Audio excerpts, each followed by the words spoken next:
Okay folks, this is the video you've been waiting on.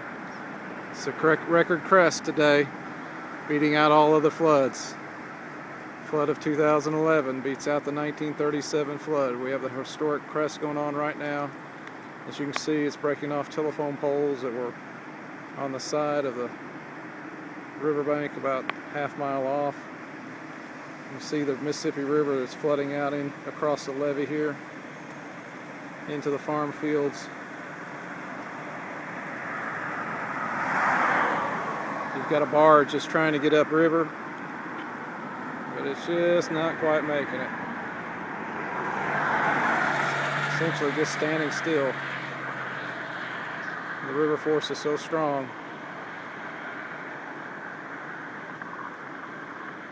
It's going full blast, but not going anywhere.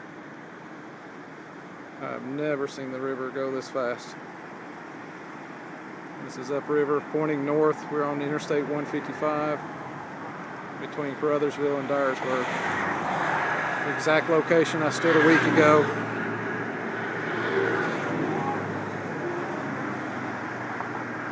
Now the river's about 5 foot higher than it was a week ago. And there's that barge still trying to make it up the river.